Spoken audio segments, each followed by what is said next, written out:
gold is everywhere in the National Gallery. It's in the frames that surround the pictures. It's in the costumes worn by the people in the paintings. It's in the objects they hold. And if we go back to the earliest pictures in the collection, the paintings themselves are actually made of gold. Gold symbolises the fact that these are superior beings who do not belong on our world, but who occupy a higher realm. The gold can also be understood to reflect the purity of the Virgin and the purity of the Christ child, because gold was understood to be a particularly pure medium. Artists were very skilled at convincing us that we were looking at objects of solid gold, when actually they were using a piece of wood with some gold leaf on top. The techniques that they use to create this illusion include burnishing or working the surface or building it up with all types of relief. But it's extraordinary the variety of effect that this has. When people see paintings by Duccio or the Wilton Diptych, they are in a sense miraculously well preserved when you think of how old they are, but they certainly don't, however fresh they may seem to us, look like they did when they left the artist's easel. And that's because their intention was to create works that looked like gigantic pieces of goldsmith's work. That gilded background, which is now matte, was once deeply burnished and gleaming like a solid block of gold. This is a painting known as the Wilton Diptych, and it was made for King Richard II of England at the end of the 14th century, and we can see him with 3 saints behind him praying to the Virgin and Child, who are surrounded by 11 angels in this beautiful flowery meadow. It uses an immense amount of gold in all kinds of extraordinary techniques. There are immensely detailed patterns made with tiny little punches, and then there is a sense of texture.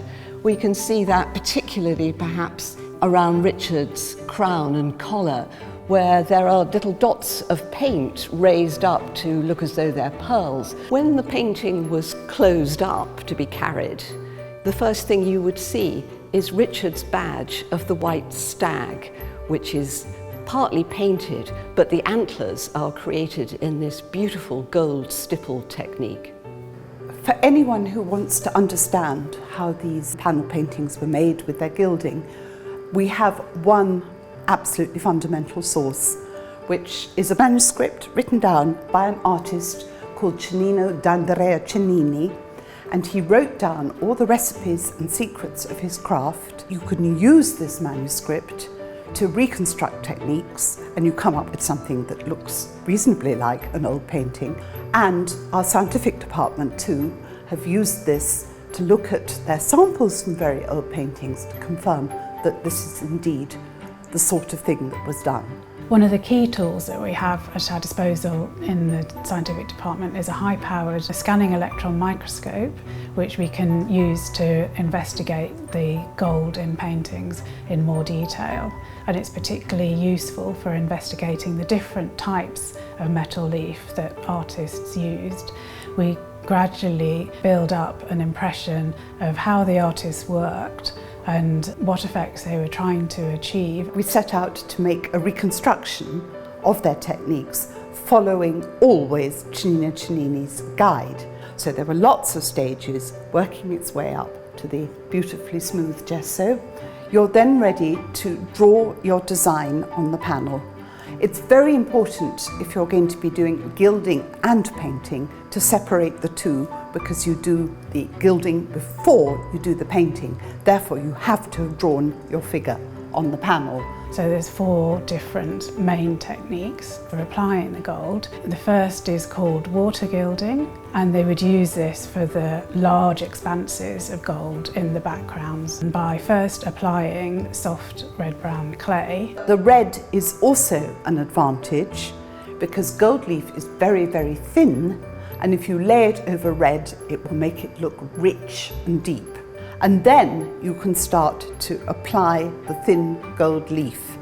These were then burnished or polished to a very, very high sheen.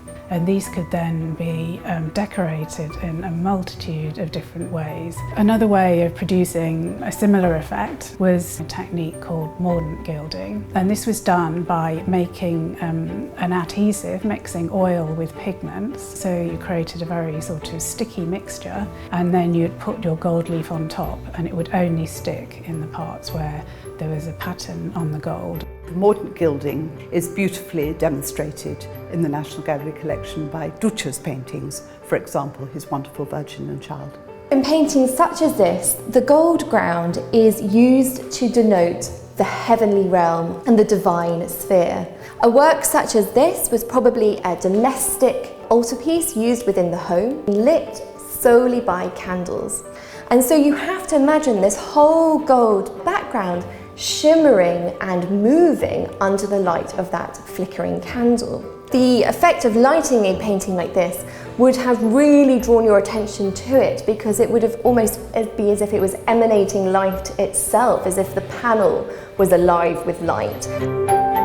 So this altarpiece, which is from the workshop of Jacopo di Cione, is a very good example of mordant gilding, which you can see here in the lavishly decorated robes of both Christ and the Virgin, and also in the backdrop behind them, in the robes of the saints at their feet, and in many of the saints in the left hand and the right hand panel.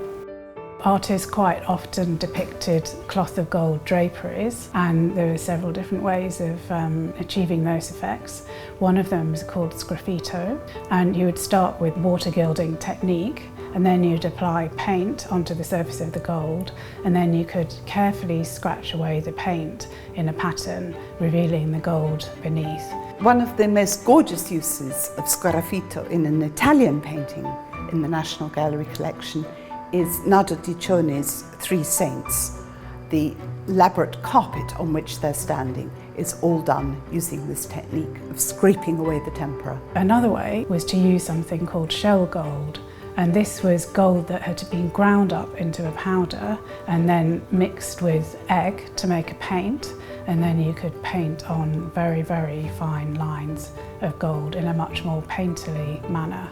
Andrea Mantegna was a painter who very much liked to use shell gold, and a really good example is our altarpiece of the Virgin and Child with Saints. The area where Mantegna has used gold really to the most astonishing effect is in the Virgin's dress, where he's put tiny feathered strokes of shell gold on the Virgin's shoulder, creating this sort of shimmering effect of shot silk. So the backgrounds of paintings were often decorated with a relief pattern called pastiglia. A very good example of the use of pastiglia, this raised decoration using the gesso, is in Jacopo di Cione's Crucifixion altarpiece, where the predella, but also the sides and the canopy of the frame are all decorated with pastiglia.